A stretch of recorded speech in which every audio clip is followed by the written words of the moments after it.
There are two states of the hearts. Firstly, every beautiful virtue is the consequence of that tawheed of Allah subhanahu wa ta'ala. Second, husn al-khuluq, which is a consequence of tawheed of Allah subhanahu wa ta'ala. That is necessary, peace internal for peace external.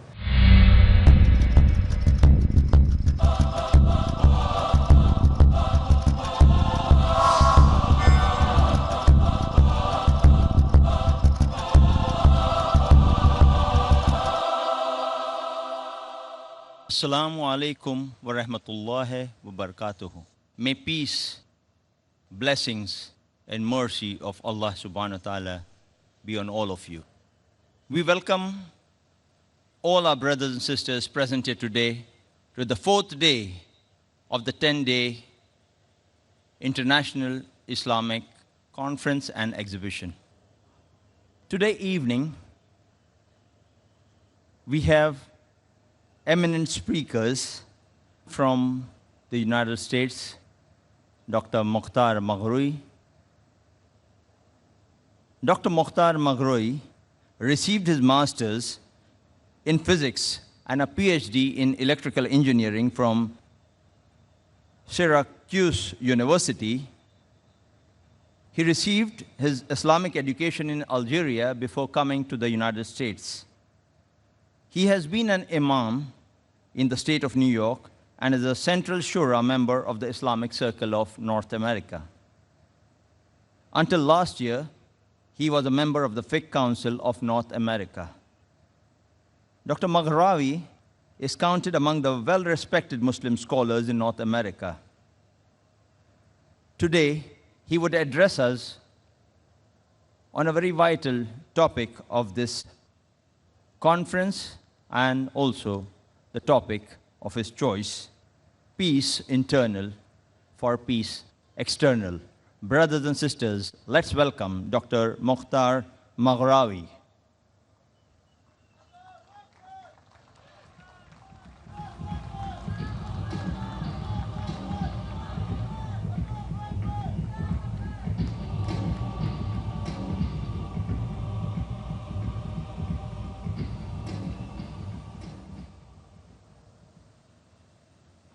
السلام عليكم ورحمة الله تعالى وبركاته. كيف أمسيتم? How are you this evening? Are you in peace? إن شاء الله تعالى. بسم الله الذي لا إله سواه الواحد الأحد الفرد الصمد الذي لم يلد ولم يولد ولم يكن له كفوا أحد. والحمد لله حمداً كثيراً طيباً مباركاً فيه حمداً يليق بجلال وجهه وبعظيم سلطانه وبجزيل نعمائه. والصلاة والسلام على نبيه محمد الصادق الأمين والرسول المبين المبعوث رحمة للعالمين وعلى آله الطيبين الطاهرين وصحابته الغر الميامين ومن تبعهم بإحسان إلى يوم الدين. اللهم اكتبنا منهم آمين. On peace internal for peace external, I first would like to introduce my talk to you in order to perhaps give us a personal, experiential conception of what we mean by internal peace. There are many, many beautiful stories. I perhaps will share with you one or two. All of you should remember the wonderful, beautiful story of Rasulullah sallallahu alayhi wa alihi wa sahbihi wasallam during his hijrah to Medina, when he began that journey to Medina in the company of As-Siddiq Abu Bakr radiyallahu ta'ala anhu wa ardah. And when they did their best in terms of analysis and in terms of planning to escape the pursuers who were on intent to destroy them, when they arrived in the cave of Hira, in Ghar Hira, ultimately, as we know, the pursuers arrived at the very front of the cave.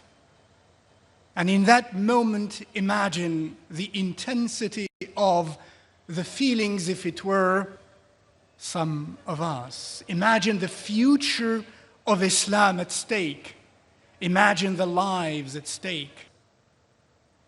And in that state, Rasulullah sallallahu alayhi wa alihi wa sahbihi wasallam, with his beloved Siddiq, as that beloved Siddiq and loving Siddiq showed his compassion and love for Rasulullah sallallahu alayhi wa alihi wa sahbihi wasallam, and expressed concern and perhaps fear inside of him for Rasulullah sallallahu alayhi wa sallam. Ya Rasulullah, لو أن أحدهم نظر إلى رجليه لرآنا.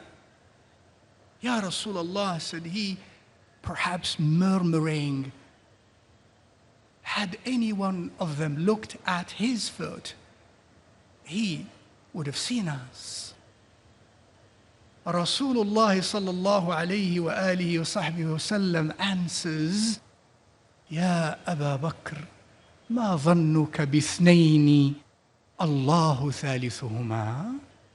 Oh Abu Bakr, what do you think of two, the third of which is Allah?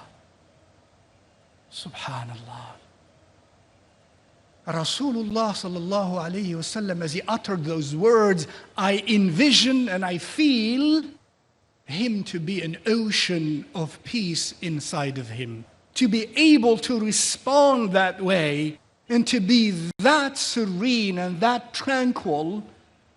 He must have been inside of his qalb in total peace, an ocean of peace, sallallahu alayhi wa alihi wa sahbihi wa sallam.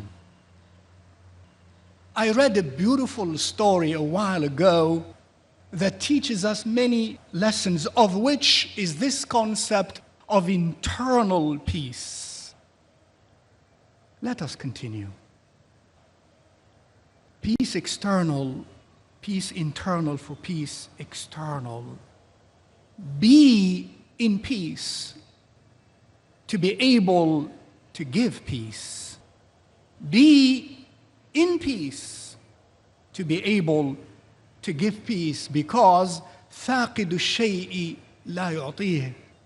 The one who does not own something cannot give of it.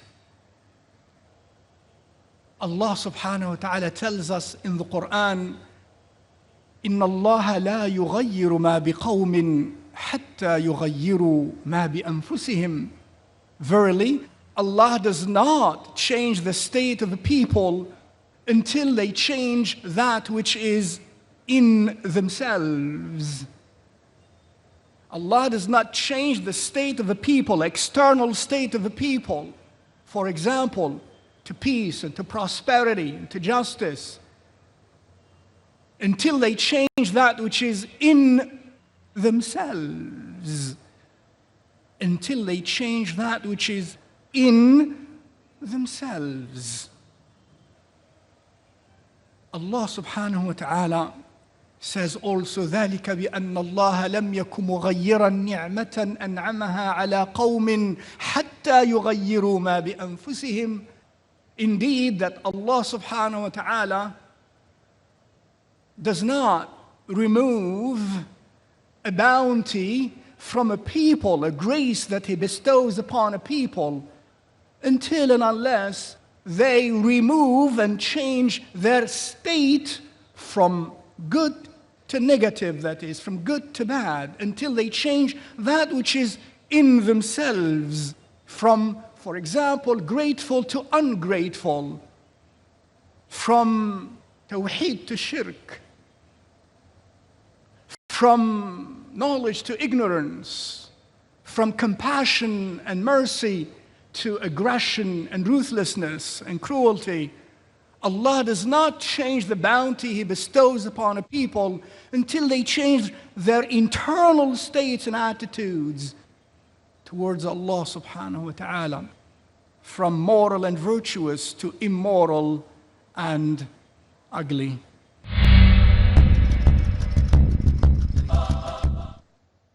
So, my dear brothers and sisters, أندعو إلى حيث لا نوجد. أندعو إلى حيث لا نوجد. Do we invite to a place where we are not ourselves? Imagine you invite a guest to your home and you're not at home and your home is empty and nobody is at home. How does that feel? To invite to where we are not.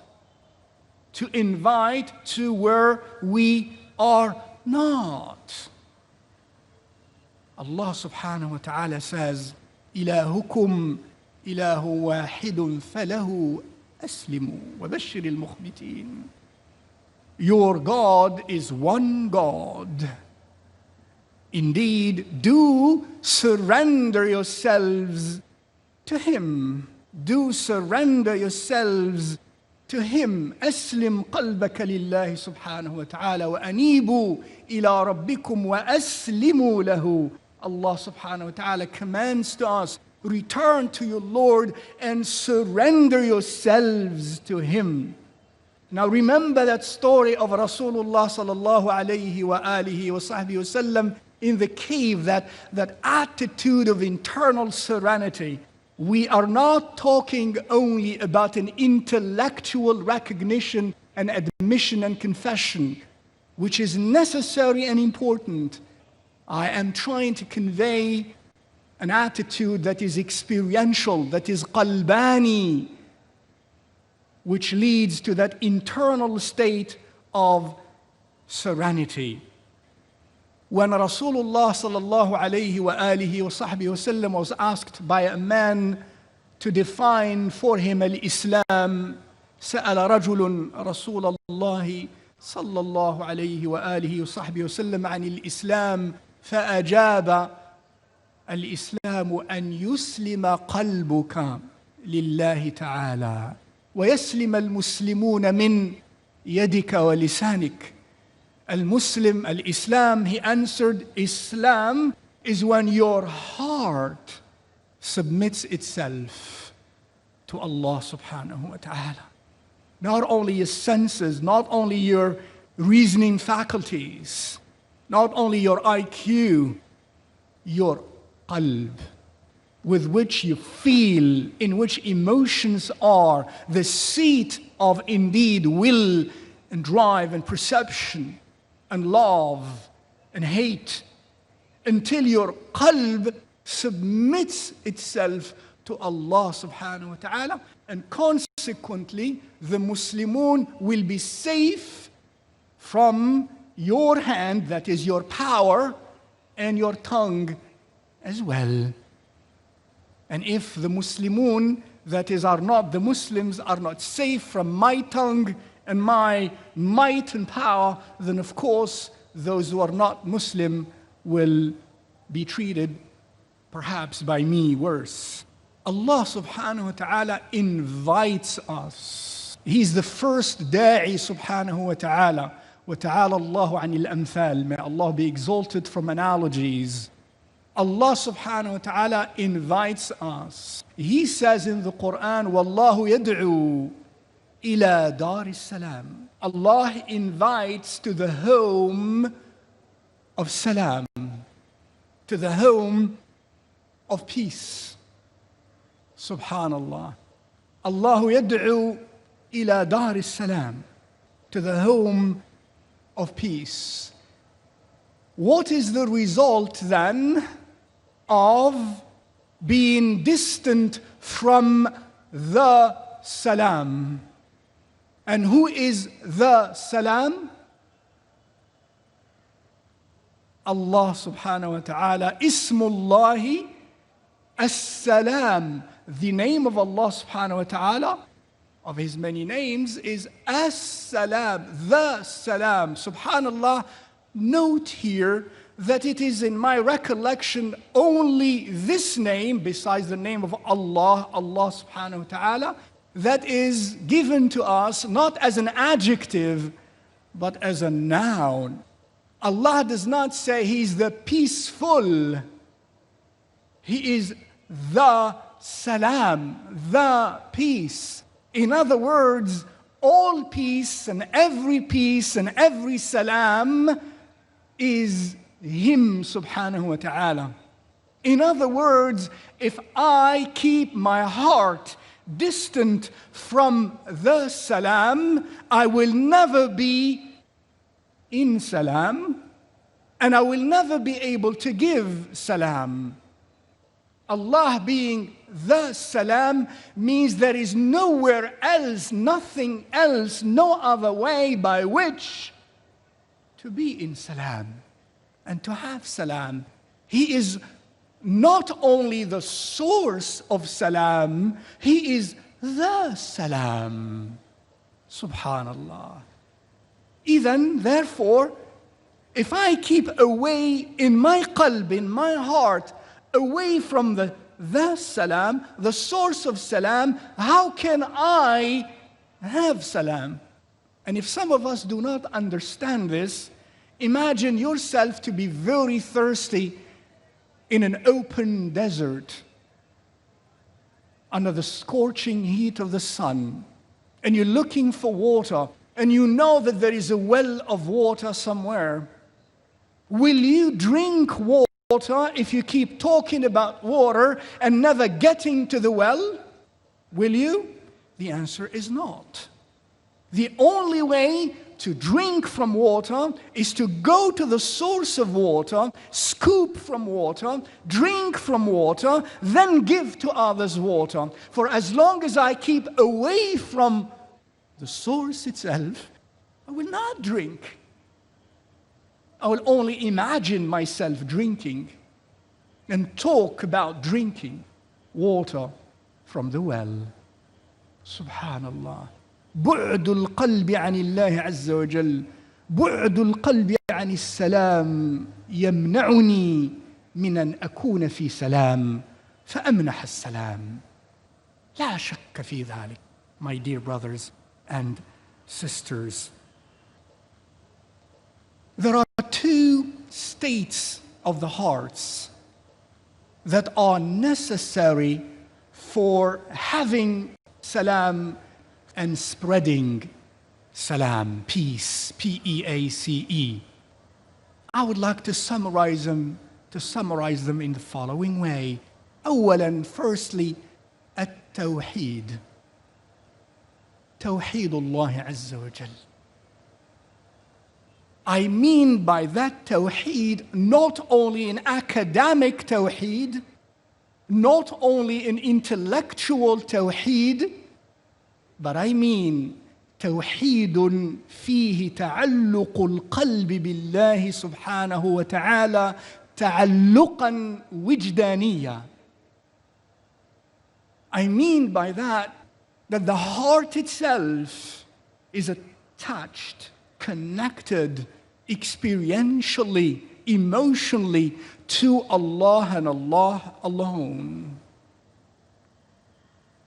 And He is the peace, the salam, حضور القلب. That the qalb is, in a sense, present in front of the divine beauty and majesty, the qalb. شهود القلب لا إله إلا الله محمد رسول الله. That my qalb is in vision, in sight, S-I-G-H-T, of the wahdaniyah, of the rububiyyah of Allah subhanahu wa ta'ala. There is a difference between intellectually admitting that Allah in His Lordship is one, and one ultimately experiencing that oneness of the lordship of Allah subhanahu wa ta'ala. La ilaha illallah, ashhadu an la ilaha illallah, ultimately becomes my heart is in shuhud, in sight, because when we witness something we see, that my heart becomes in sight of Allah subhanahu wa ta'ala alone, alone, alone. Tawheedullah Azza wa Jal. Will I ever reach that state of being in that state of Tawheed? Because that state of Tawheed means my qalb is free and liberated from every attachment and engagement and connection that is not Allah subhanahu wa ta'ala. Imagine your qalb free and liberated from all attachments that is not Allah subhanahu wa ta'ala. Liberated from the strangulating hold of the self, of the nafs, of the drives and the inclinations inside of me as a human being, and my desires and my appetites and my inclinations, because those are the source of doing injustice. Those are the source of internal restlessness and agitation and anxieties and depressions and so on. When we have inside of us too many things, and when there are too many things, there is multiplicity in my heart. My heart is not in Tawheed, and multiplicity leads to dispersion of the qalb, and dispersion and scattering of the qalb leads to spiritual fatigue, psychological fatigue of the heart, and the qalb will not be at peace. My dear brothers and sisters, Tawheedullah Azza wa Jal.